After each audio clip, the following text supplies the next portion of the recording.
നമസ്കാരം. ഒരു ദുഃഖകരമായ കാര്യമാണ് ഇന്ന് പറയാനുള്ളത്. അത് കുറച്ച് ദിവസങ്ങൾക്ക് മുണ്ടായ ഒരു ആക്സിഡൻറ്റ് കേസ്.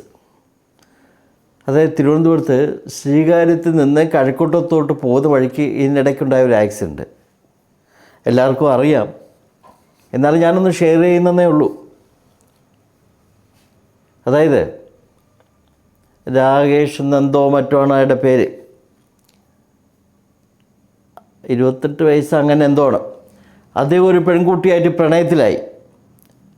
ഇത് അദ്ദേഹത്തിൻ്റെ വീട്ടുകാരോട് പറഞ്ഞ് വീട്ടുകാർ ഒരു കാരണവശാലും സമ്മതിക്കുന്നില്ല. പെൺവീട്ടിൻ്റെ കുഴപ്പമില്ലെന്നാണ് അറിവ്, പത്രത്തിൽ കിടന്നതാണ്.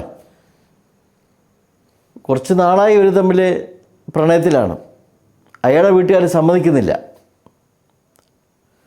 അങ്ങനെ പെൺവീട്ടുകാർ സമ്മതിച്ചു. അങ്ങനെ ഇയാൾ വീട്ടിൽ നിന്ന് ഇറങ്ങി പെണ്ണ് വീട്ടുകാർ ഒരു വീട് വാടകയ്ക്ക് എടുത്ത് കൊടുത്ത് അവിടെ താമസിക്കുകയായിരുന്നു. കല്യാണം ഉറപ്പിച്ചു. പെണ്ണ് വീട്ടുകാരെ മുൻകൈ എടുത്ത് അത് നടത്തി കൊടുക്കാനായിട്ട് തീരുമാനിച്ചു. അവരെടുത്ത തീരുമാനം കൊള്ളാം എന്നാണ് എൻ്റെ ഒരു അഭിപ്രായം. കാരണം കാലഘട്ടം അങ്ങനെയാണല്ലോ. ചിലപ്പോൾ പയ്യൻ്റെ വീട്ടുകാർ പയ്യന് കുറച്ചുകൂടെ നല്ല ബന്ധം കിട്ടും, അയാളുടെ നല്ലതിന് വേണ്ടിയിട്ടായിരിക്കാം, അറിയില്ല എന്താണെന്നുള്ളത്. അപ്പോൾ കല്യാണത്തിൻ്റെ അന്ന് തലേ ദിവസം രാത്രി ഈ പയ്യൻ അദ്ദേഹത്തിൻ്റെ വീട്ടിൽ വന്ന് അച്ഛനും അമ്മയും ഒന്നുകൂടെ കണ്ട് സംസാരിച്ച് ഒന്ന് കോംപ്രമൈസ് കല്യാണത്തിന് പങ്കെടുക്കണം എന്ന് പറയാൻ വേണ്ടി വന്നിരുന്നു. പക്ഷേ അവർ വഴങ്ങിയില്ലെന്നാണ് കേൾക്കുന്നത്. അത് മാത്രമല്ല, അതിനെ ചൊല്ലി അഭിപ്രായ വ്യത്യാസമുണ്ടായി, വഴക്കുണ്ടായി എന്നാണ് പറയുന്നത്. ഈ വഴക്കിനിടയിൽ ആ ഒരു മാനസികാവസ്ഥയിൽ അയാൾ ബൈക്കും എടുത്തുകൊണ്ട് പോയ പോക്കാണ് എതിരെ വന്ന ട്രാൻസ്പോർട്ട് ബസ്സുമായിട്ട് കൂട്ടിമുട്ടിയത്. ചിലപ്പോൾ ഈ ഒരു വഴക്കുണ്ടായ മാനസിക സമ്മർദ്ദമായിരിക്കാം, അല്ല ഓവർ സ്പീഡായിരുന്നു എന്നാണ് പറയപ്പെടുന്നത്, പത്രത്തിൽ കിടന്നത്. സംഭവിക്കാം. കാരണം ഈ ഒരു വഴക്ക് കഴിഞ്ഞിട്ട് പോകുന്നതല്ലേ. അപ്പോൾ ആ മാനസിക പ്രശ്നം അങ്ങനെ ഇരിക്കുമ്പോൾ വണ്ടികൾ നമുക്ക് ഇപ്പോൾ എനിക്ക് എൻ്റെ അനുഭവം ഉണ്ടായിട്ടുണ്ട്. എന്തെങ്കിലും നമ്മൾ വീട്ടിലെ അഭിപ്രായ വ്യത്യാസം ഉണ്ടായി ദേഷ്യത്തിൽ പോകുമ്പോഴത്തേക്കും വണ്ടി എടുത്തിട്ട് പോയാൽ നമ്മുടെ വണ്ടി ചിലപ്പോൾ സ്പീഡായിരിക്കും. അങ്ങനെ സംഭവിക്കാറുണ്ട്. അപ്പോൾ ഇതും അതുപോലെയൊക്കെ ആ ഒരു സമ്മർദ്ദത്തിലായിരിക്കും അയാൾ സ്പീഡാകാൻ കാരണം. നേരം പുലർന്നാൽ കല്യാണമാണ്. 12 മണി കഴിഞ്ഞാൽ അടുത്ത ദിവസമാണെന്നല്ലോ. അപ്പോൾ ഇത് സംഭവിച്ചിരുന്നത് 12:45. ആ പെൺകുട്ടിയുടെ മാനസികാവസ്ഥ ഒന്ന് ചിന്തിച്ച് നോക്കിയേ. നമ്മുടെ വീട്ടിലെ നമ്മുടെ മകൾക്കോ സഹോദരിക്കാണോ ഇങ്ങനെ സംഭവിച്ചതെങ്കിൽ എന്താണ്, നമ്മളൊന്ന് ആലോചിച്ച് നോക്കി. അങ്ങനെ ആ കുട്ടി ഇപ്പോൾ കുറച്ച് ദിവസങ്ങളായി എങ്ങനെ അഡ്ജസ്റ്റ് ചെയ്ത് പോകും നമുക്കറിയില്ല. അതവിടെ നിൽക്കട്ടെ. വിവാഹത്തിന് സമ്മതിക്കാത്ത ആ പയ്യൻ്റെ അച്ഛൻ്റെ അമ്മയുടെ മാനസികാവസ്ഥയോ, ചിലപ്പോൾ അവരിപ്പം കുറ്റബോധം അവരുടെ മനസ്സിൽ കിടന്ന് തിളയ്ക്കുന്നുണ്ടായിരിക്കാം. അവർ ഈ പയ്യൻ്റെ നന്മയ്ക്കായിരിക്കാം അവർ പറഞ്ഞത്. കുറച്ചുകൂടെ നല്ല ബന്ധമൊക്കെ കിട്ടാനായിരിക്കാം, അറിയില്ല.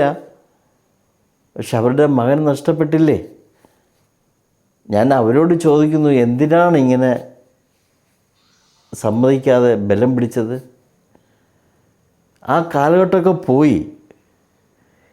കാലഘട്ടത്തിന് ഒത്തിരി മാറ്റം വന്നു. ഇപ്പം എൻ്റെ ചെറുപ്പകാലത്തും ഉണ്ടായ രീതിയല്ല ഇപ്പോഴ്. ഇപ്പോൾ ഒരുവിധപ്പെട്ട എല്ലാ വീട്ടുകാരും രണ്ടുപേർ തമ്മിൽ ഇഷ്ടത്തിലായ വീട്ടുകാരും നടത്തി കൊടുക്കും. ഇല്ലെങ്കിൽ അവരുടെ ഇഷ്ടത്തിന് പോവും. അവർ നന്മ പറഞ്ഞ് മനസ്സിലാക്കുക, നല്ലതും ചീത്തയും പറഞ്ഞ് മനസ്സിലാക്കുക. ഇനി അവർക്കിത് മതി എന്ന് പറഞ്ഞാൽ അവരുടെ ഇഷ്ടം, അവരല്ലേ ജീവിക്കുന്നത്, അവരുടെ സന്തോഷമല്ലേ നമ്മുടെയും സന്തോഷം. ഇപ്പോൾ നഷ്ടപ്പെട്ടത് ആ അച്ഛനും അമ്മയ്ക്കാണ് യഥാർത്ഥത്തിൽ. ആ പെൺകുട്ടിക്ക് നഷ്ടമുണ്ടായി. ഒരു വിവാഹ ജീവിതം തുടങ്ങാൻ മണിക്കൂറുകൾ ബാക്കി നിൽക്കെ നഷ്ടപ്പെടുക എന്ന് വെച്ചാൽ നമ്മൾ സമൂഹം ചിന്തിക്കണം.